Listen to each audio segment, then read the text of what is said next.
learn before we can talk about it. And so those are the important lessons of life that we spend the rest of our lives either trying to get over or we build on. And so your family has told you something, that the authority figures of your parents have told you things about yourself that you believe and that you practice every day. But those aren't the only authority figures in your life. Religious leaders, spiritual leaders have been authority.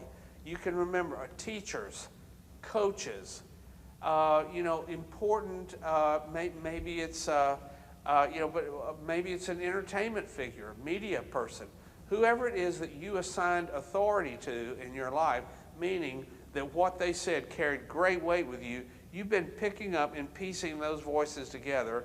The Bible is an authority place that tells us things that we need to put into our lives. So we get values from authority figures. We get values from peers. This is why, as a student minister 1,000 years ago, I spent so much time helping our young people think through who their friends are, because I can tell you the peer group that they choose to run with becomes a source of valuing and the core values that they're putting into their lives. But not just peers, not just our culture becomes a source of our values. Good or evil, the fact is we swim in our culture like fish swim in the ocean, and we're just taking in the stuff that's in the water. And so we're gaining a lot of values just by being alive in the Western culture and in the world that we're in today. And we have to dissect and work through that. There are other value sources, but those are critical places. And so you have to think, who has helped construct my values? What are they? By behavior, you get that list. Now let's assume you want to change them, because there'll be some in there you'll want to bring up. Oh, and by the way, should I say values are not equally ordered. There are values in our lives that are core but trump other values.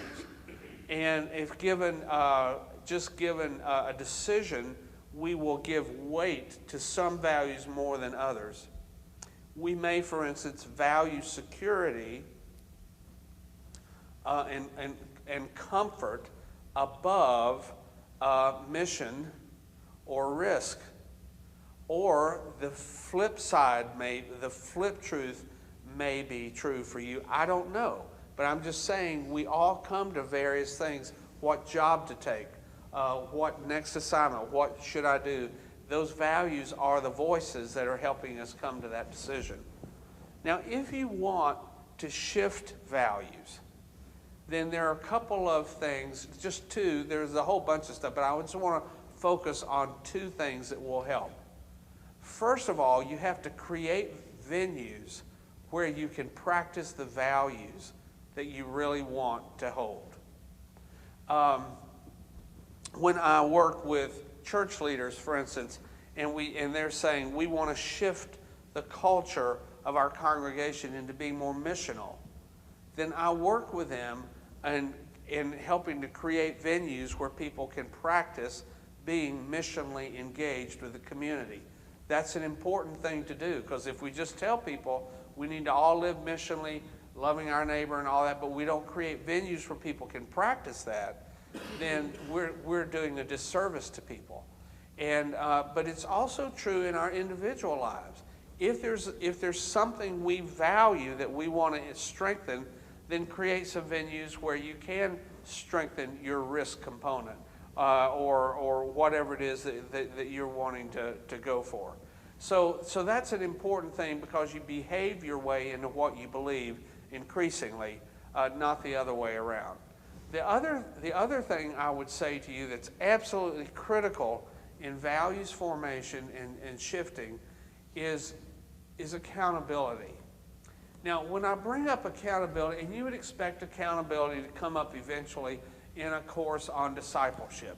It's kind of like but most of the accountability we tend to think about is, this kind. Someone just slaps us on the hand for, watching something we shouldn't or doing something we shouldn't and all that. And I'm fine. Don't watch stuff you shouldn't. Don't hear. I'm not saying. My point is that I'm talking about an accountability that is a positive kind of coaching, kind of you can do it, we can help, Home Depot, kind of coaching. Not we didn't think you could do it, now we know why. Accountability that we find in so many church circles.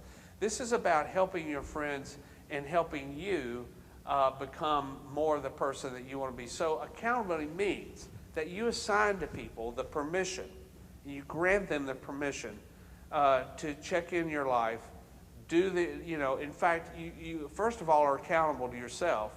I'll give you an exercise that might be helpful for you, and I'm sure it'll show up through your proctor's material. And it's kind of like, think about your last 2 weeks. I do this in workshops. Think about your last 2 weeks.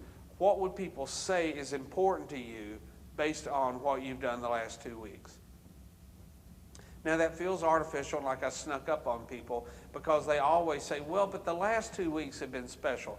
Any 2 weeks I do this, I promise you I get that same response. But the last 2 weeks, they've been unusual. All I'm saying is you got to be accountable and honest with yourself first of all.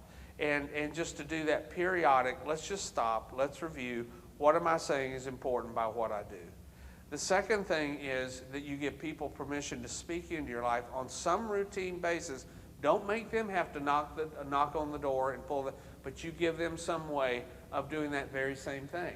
What do you see going on in my life? I'm with Kathy, my bride of 31 years now. I've already said that. I mean, routinely I ask her to speak into that, and sometimes I agree with her with what she says. Those rare occasions that she has some suggestion about something I can prove. It's been years since I can remember, but those are ways that you get somebody who's pulling for you, not to tear you down, but really needs for you to be your better self, saying, these are some things that I see going on with you. In fact, I'm thinking as recently as 2 months ago, we had a discussion where she was saying, and she named it. I'm worried. I see this going on in you. And I'm telling you, that was a real wake-up call for me, just in an area of my own life. We never grow past this. This is a critical thing for us to be getting this kind of feedback for our lives. If you want to become the very best part of you, that's what you do. Well, in this session, I've talked about the values that will support this vision.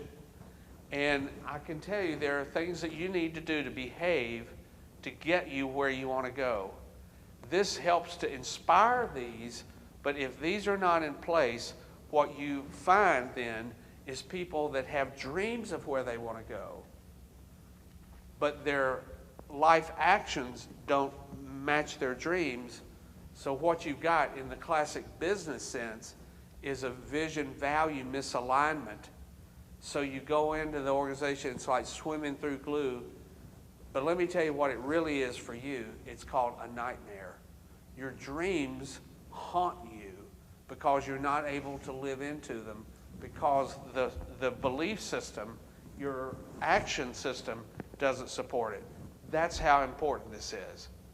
Well, when we come back, speaking of belief, I have a belief that you need a break, and I'm going to act my way into it because I need a break.